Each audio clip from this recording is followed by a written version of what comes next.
Back in the day, I did all my time, so I could just, I did my time, all my crack, time for this shit. So motherfuckers be running out the door or doing stupid shit. yeah, because of speed, because you put speed on it. We used to put speed on it. You know them black beauties and stuff like that? Yeah. We mix that, we cut it with the black beauties. You remember the black beauties? I remember black beauties. Yeah, we used to use the black beauties because we y'all used to snort that shit. Snort the black beauties, right? Black beauty was a snorting pill, right? It was an upper. Yeah, it was an upper. So we should take that shit. You know, we get the pharmacist. You got your connection with your pharmacist. You rap pour and you milk that shit up and that shit turned to liquid. Take that shit or some and we should take Isethol. In order, you know about the Isethol, right? We take the Isethol, but you know Isethol is bitter. So remember how you would look at your Coke and it'd be what color? Beige? That what we should put. We should put that come from Coke soda. That came from the Coke and it sweetened the Coke back up. Because Isethol, it cooks. You could take Isethol without Coke and it'll turn to a rock. But it's just nasty as shit. So what you would have to do in order to sweeten it up, to take the nasty taste out, we should take the Coke soda. And that's how you used to get your the best Coke was the nasty shit. That was all mostly Isethol to cut because they had all that speed in it. So that's what numb your mouth. Okay, so that's why they take. I see people rubbing it on their gums and stuff. Right. That is the see people don't understand.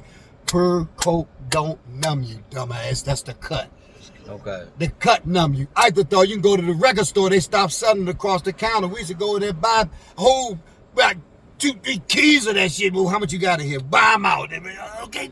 And then they start making more money off the Isethol during the crack era than anything else in the record store. So what is the purpose of Isethol? What is that? It's a stretcher. It's a cut and it stretches. You could take like one key, nigga. Well, what do a record store? Why would a record store have it? They should sell it because people was buying Isethol. Matter of fact, I wonder, that's crazy because they sell crack pipes, everything came from the record store. True or false, John? Lord, yeah, and it was illegal, but it wasn't as illegal. It wasn't illegal to sell them because they was bong hits. Okay. Because people smoked the tobacco. Bong hits is for cigarette tobacco. Right. But they knew people was buying it for crack. They were selling the stems. When they stopped selling the damn bong hits, they were selling the stems. True or false? When they started running there, taking the bong hits. Have mercy. So they had the Isethol. That was Isethol. They use Isethol for the clean records and all that shit. Okay. Sure did. Yeah. Okay. They clean your records. You bought it to clean your records. Okay. Right. The clean wax. So now we came into the game and realized, well, shit, hold up. We can stretch it because this is what we was doing before they was cooking it up. We was using it for cut because we was on handover when we was cut our Coke up. Sometimes you might got a big ass bill. You might, man, look, I'm gonna make $20,000 a day. You might stretch your $10,000 worth of Coke into to $20,000. So we would take the Isethol and people do like the first thing they do is do this. And then numb their tongue up. Maybe that's it. That's right there. That's it. But pure Coke off of a key don't numb shit. All you smell is kerosene. All you smell is kerosene. It tastes like some type of bitter ass candy or something. Some type of sour, like you ate a sour apple or something. Some hour, you know how you buy the sour lemon heads and all that? That's how a pure Coke would taste like that. Not a sour, but like that, a bitter taste. So now you're taking your Isethol, you cutting it up. Now we cut it up, send it through the screen, all of it drop it through the screen, and it all blends together. You know them blenders, them don't you put it, remember we used to do them things like this, it drop, and it goes straight down like that, and then we compress it and turn it back hard again. It'll be all compressed together, crystal flakes and everything. They call it the scale, fish scale. Now you see the sparkles. Man, that's some fish scale. Dumb. Again, wrong again. That's Isethol. And being an addict, I couldn't wait till y'all finish cutting, doing y'all business. Y'all would get out quick, to get the sale. But here's the thing. We look on the floor, between the stoves and shit. It's nothing but an 8-ball of residue all over the place. Jogger, you the love been around me back in the day. When me and Cuz was cooking up shit, we used to have the big Pyrex Jones we used to cook keys in. Listen to me, I bullshit you not, it's on everything. I will open up. That's a nice little Asian Jones did. But I would take that shit and scrape it. If my cousin them came around, I swear it'd be about 2-3 ounces. Well, we'd have been cooking using the same Pyrex. We got about 4 or 5 Pyrex in there. We would scrape it, stir, and that shit come out a pile of crack like this. This is how much coke we was getting. And didn't even bother him, man. You can have this, man. Go get on your feet. Paper towels. It was shit. We used to have Pyrexes with residue for months in there, young, that you could take and get 2-3 ounces out of it. Motherfucker, I was scraping I go in there scraping shit, just get it with somebody in the family here, man. I come and get my bag of shake like that. Are y'all gonna a leave big ass bag of shake, huh? It'll be like, y'all gonna leave us something? Yeah, no, motherfucker, go look on the floor. And see, this is the thing. You was probably around the guys that we would hit off. We ain't had nobody around us that was getting high and know what our stash spots was at. Now you probably was with those that was grabbing weight from jokers like us. They go cut down. They might get an eighth a key, quarter key, or 62, whatever they was called. I ain't one of those 62s people that was smoking back there before I went there. 62s and ounces, customers was buying them to get high off of. Man, you got nigga, man, I want to buy, I need a, man, you got mother walking up telling me I want to buy an ounce. You want to buy an ounce? You get high, though? When I first came home, jokers talking about 62 or 31. What the hell, you get high, nigga? You getting high? You came back up number about 3,000 off of that shit, right? Now 62, they probably get about 5,000, but still, that wasn't no money. We was coming up on handover half whole. Before I went in, there wasn't no such thing as dimes, man. We didn't have dimes. A hand-to-hand person was doing what, y'all? 50s and 100s. Yeah, 20s was the smallest, but 50s and 100s. 50s and 100s. You might go get a 20 from somebody that was getting high. They would break that shit down and say, yeah. But we was doing 50s and $100 bags, and it was straight money. No shorts. Anybody that was up on handover tell you, it was no shorts, and don't come up there with no 1s and 5s. You get smacked out. Remember, dude, what's that in your hand? And they go, oh, okay, I'll be right back. And come back, lip all bust open and got a stack of 50s and 20s. It was like that. The line, Jock, and my line, you know about them handle. The line was from here around that corner like it was a car sale. Am I telling the lie? Yeah, I don't know how motherfucker, man. When I was back there in the 70s, the Howard Theater, 70T, we used to hustle in front of the Howard Theater, sell our half the Howard Theater now. Sell right there on 70T. Walking there, go inside the Howard and being there till daybreak. The Howard closes at 7 in the morning. 7 in the morning, right, Jock? That's Michelle Dencello's brother right there. 7 in the morning. I come now. I got all my, mind you now. I got all my drugs on. Wasn't no getting checked or nothing. I got a bag, a backpack still. Oh, y'all going to the go-go. Ain't nobody getting checked? Nobody got checked or nothing. Wow. We used to walk in with backpacks. I used to be in the Howard up on the balcony, half a hole. Pull up in the Howard with, I would have a rack of tabs, of acid, all kind of sunshine, clear patches, micro dots. Come on, dog. I've been doing this.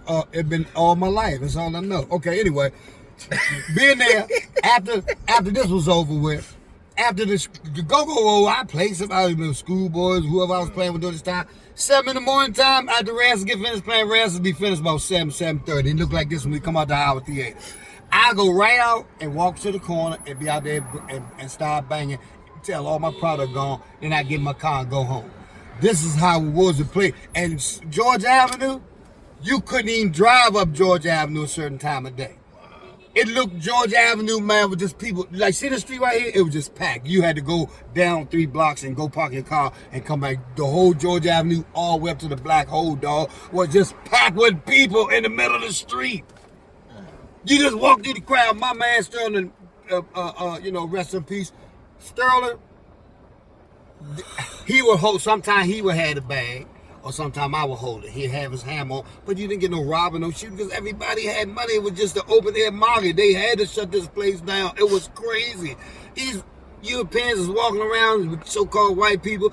You didn't see them no white people down on U Street and K Street. Why are you nuts? George Avenue? Hell no. The only way they could come through there, they had to buy some drugs. And that's what shut it down, because stuff was out here for us to kill ourselves, but they were buying it more than us. When we had a plan for George Avenue, at the bottom of George Avenue is what? VA. The whiteies the so-called whiteys was coming from VA down that way, and at the top of Georgia Avenue is what? Maryland. And the whiteys from up the top was coming down there. That's why everybody in DC, it wasn't no strips nowhere else but Georgia Avenue, 17. That's why people say Uptown. Uptown was where you had to go get money. So when they put the fence around, Hanover, they started leaning on 17 and all that. Everybody branched out into their own neighborhoods, and that's how the strips started. That's why all of us old heads know each other. I'm in my 60s, and I've been around all the way through the 70s, and that's all I did. I probably had about two jobs in my life, and I'm proud of it. And this guy right here, he's had me, but I just come home and we just get into them arguments, and his dudes just stress me out, and man, you said that shit, you think you did something. I'm like, ooh, fuck you, but he was the good conscience. Yeah, he was the good conscience on my shoulder, right? Yeah. And I'm gonna tell you something. I walked out of this thing with big drugs left and was just giving the shit away. Here, man, let's take this, man. You can hustle it, you can have it, man. I'm done with this shit. And I haven't been into this thing since, man. And this gonna pick up because this gonna be part of the new episode from Fed to State. This is we starting, so y'all tune in, stay tuned. And you right too, cause I Bassface. I was gonna stop. Woodland-Bey is my Fed name. God took that taste out of my mouth. I know he did. I told myself I would never stop. I'm gonna do this till I'm dead. But before we tune out, I want to ask you a question. Why would you say God is a man? You know why we say God is a man? Because we take it, God ain't never talking to nobody, we take it as God is, because we masculine, God got to be a man. Because you see the male lion, the male horse, the male ox, the male cow, the male crocodile. Now, if you was a woman, if you wanted to rule, if you was a woman fat to death, bro, when you make something strong in you to protect all that ass? Anyway, at the end of the day, we don't know who God is. We just take it as God is a man because we are the dominant, and God got to be a man. God got to be a man. I thought she was a fine motherfucker. So, yeah, what he said. So, we're going to pick back up off. This is the beginning of Fed to State. This is the beginning. This is probably some intro, whatever Sterling do. But, Bassface, my more science name is Woodland-Bey. So, at the end of the day, stay tuned because this is going to be something spectacular. And we're going to have all kinds of guys from the Fed and the state. It ain't gonna be no just federal. It's gonna be Fed and state charged jokers. So stay tuned. And this was his idea, and it's about to be smashing hit. You hear me? So stay tuned. Peace, love, and hair grease.